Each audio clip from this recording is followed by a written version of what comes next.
On March 17th, a leaked government plan revealed the possibility that the pandemic could potentially last as long as 18 months and come in multiple waves rather than being a single linear progression. What if the pandemic does continue as it does now for the whole 18 months or even beyond? Another question is, how long will it last? Thinking that it will end in May or June is not relevant, even though some believe that a warmer weather will make this virus disappear. Generally speaking, coronaviruses have a seasonal character. However, some of them, like MERS-CoV, are stronger, and so heat will not make them disappear. We're almost 4 months into a brave new COVID-19 world.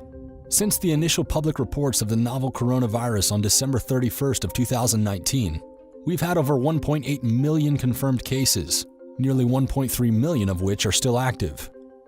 There is a whole range of great changes that this virus has brought to each of us and also to the societies in which we live our lives. Even though at this moment the number of recoveries is higher than the number of deaths, with a rate of 420,000 recoveries to 110,000 deaths, human existence and all that it implies will undoubtedly change. There have been many voices talking about an effective vaccine against coronavirus, but professionals like scientists and epidemiologists have stated that a longer period of time has to pass until such a cure can be produced. We are talking about a whole year, or possibly even more. In times of crisis, hoping for the best represents a good approach, but a more practical perspective is preparing ourselves for the worst-case scenario. Epidemiologist Frank Myers from the UC San Diego Health Clinic mentions herd immunity. He believes that the coronavirus will be present among human communities, and at some point, it will interact with so many people's systems that our bodies will be able to create antibodies to protect us against it. Day by day, this whole situation is changing at an extremely fast pace, and this can seed a lot of confusion in our heads. Yet, we can always choose to listen to professionals and have a look at their premonitions for how our lives and we, as individuals, will change after this pandemic will end.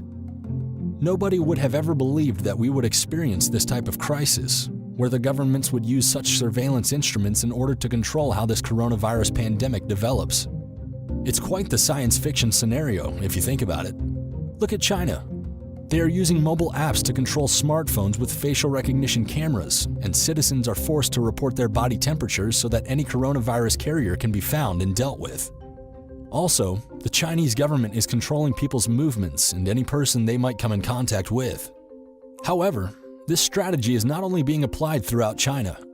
Israel has recently started to use cyber tracking technology, which has, until now, been enforced in counter-terrorist actions. This way, all coronavirus patients are monitored. Even though initially this country's parliament said no to such a measure, eventually the Prime Minister Netanyahu deployed it as an emergency tool. Considering all of this, one cannot help but question whether this approach is damaging or not. Are we willing and prepared to give up our privacy in order to take care of our health? Yuval Noah Harari, an Israeli historian, warns about a potential and damaging conversion from over-the-skin control to under-the-skin control. He gives an example about a world where all people will have to wear biometric bracelets that will track our body temperatures and heart rates 24/7.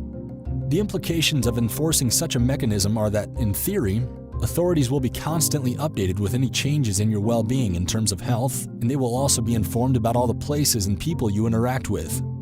Therefore, infection and disease transmission rates will be controlled in order to prevent any potential pandemics. The downside of all of this is that your body temperature, blood pressure, and heart rate will be continuously monitored by the government that will know at all times what is happening with you whenever you are doing something. In other words, private information, such as things that make you cry, laugh, or make you angry, will become completely accessible for authorities. A sort of Cambridge Analytica on steroids will govern our lives. Judging by previous usage of such methods in emergency situations throughout history, it comes natural to believe that things can result in something completely different from what it was initially planned. How many of you have taken the time to think about how the world around us will be after this pandemic will come to an end? Whatever happens in the next weeks, as consequences of the choices that societies and authorities will make, will create the foundation on which our life in the next years will function on. The effects will not only spread in the health field, but also in politics, economy, and culture. Currently, we are experiencing social distancing in order to flatten the curve. We are considering the aspect of herd immunity. We are going through imposed quarantine. We are working from home, and we are not traveling. Yet, One can't help but wonder,